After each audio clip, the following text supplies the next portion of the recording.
Viktor, the question is to you. What drew you to tell this story, and how did access to such intimate politicians moments shape your understanding of leadership in crisis? Yes, no, I got access.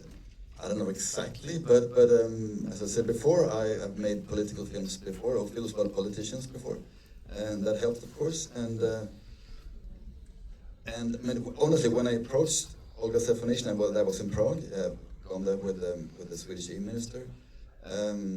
She didn't know so much but she didn't know anything about me. And there's one scene there with the EU Commissioner of Transparency, and Olga is talking in this beautiful castle in Prague. And I started to film a little bit, and then I asked the EU Commissioner of Transparency that, is it okay if I film? And she said, okay, yeah. I'm the Commissioner of Transparency, so I have to say yes. So it was a good trick. And then I continued filming, and I just had this mic on the camera, not so big, so I have to be quite close in the end, so I captured some sound. Get closer and closer, in the end, Olga said, "Oh, what are you doing?" So the start was sort of so. No, I think it was quite okay. And then, of course, then we have this main conversation, and I convinced her more and more. And also, what you have to do, that you have to be quite straightforward, say that I'm going to try to film. It's an independent film. Also want to capture not all the good moments, also bad moments, and so on. Otherwise, it's not a good film. So I think she understood that. And then, as you also see in the film, at that point especially, all the leaders of Ukraine wanted the people from the outside get to Ukraine to see what it's like. That's why she said, please come, please come, please come. There was also the time, you remember this Bucha massacre. They really want all these politicians, all world media to come and see what's actually happening. Because that's part of the screaming you talk about. Just on a side point, if you remember that scene from the train, imagine being her on that night, the first night, 24th of February 22, when they were SMSing each other, what the fuck should we do? What could we do? I mean, they're invading us. What can we do? We have to scream for help somewhere. And then they're actually sitting there, all these decision makers in the government, and trying to make a PR campaign. They did this social media campaign that was never published. I mean, that's very telling for me as well, that they're super professional, and they are in this super strange situation.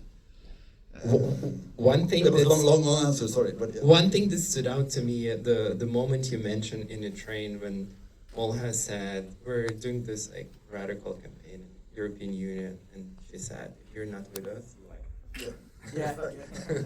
There was a turning point. Yeah. I mean, that's also very, and I'm of course happy with that could really capture sort of the feeling of the internal discussion they had. Because I think it was like that. They were saying like, what the fuck should we do? I mean, and they were really, you have to follow us.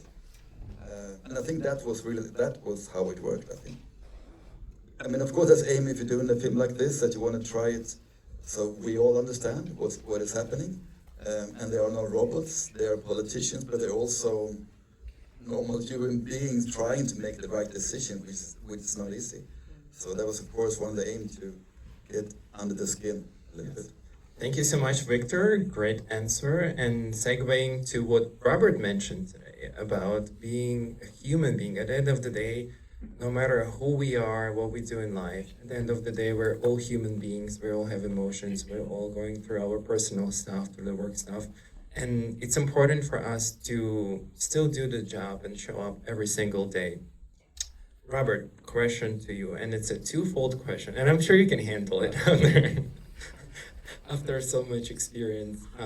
Robert, so twofold question. You've advised executive leaders across different industries. First question, what does it take for political leadership under siege to be successful with their agenda? So this is one.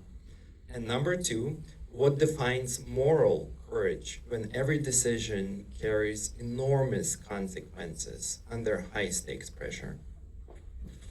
Well, I assume I have an hour to answer this question. Yes. Very briefly, I will tell you, I have had the experience of learning from both private sector executives on Wall Street and global corporations, as well as international diplomats at the UN and the State Department. And there is a common theme that I think separates the very best. I think there's a common theme that separates the very best from the rest of us, which is a unique psychological ability to face the worst case scenario squarely, unflinchingly, to be able to consider if everything goes wrong, what are we going to do? What's our worst case scenario? I think people like us are often optimistic and just hope for the best. But the best diplomats and the best deal makers are able to look the worst case scenario squarely in the face without letting it overwhelm them and then becoming pessimistic, maintaining a sense of optimism and hope while acknowledging and having a plan for when things go wrong. I think that's a psychological quality that we can learn from. That again, you captured, I think, beautifully here. She addressed the pessimism question in that one moment of almost failure, and she was able to deal with it and get beyond it. So that's great. As for moral clarity, I think the people that we admire tend to have a very simple solution, which is absolute conviction that what I'm doing is right, clarity about what my priorities are, and unflinching commitment to that. And what I find is once you have that, everything else falls into place. Your priorities become clear. The hard decisions, as painful as they may be, are manageable. And again, I think you captured that where she said these are hard choices, but we have to persevere. She knows she's on the side of right, the side of light, and that allows her to make hard choices about being away from her family, hard choices about career issues and so forth. Thank you so much, Robert. That was incredible.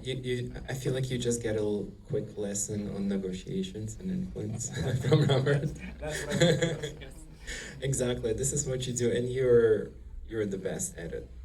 To be honest, I've personally taken the leadership program for Robert, and I mentioned to him today, there's like life after, and then life before and after the program.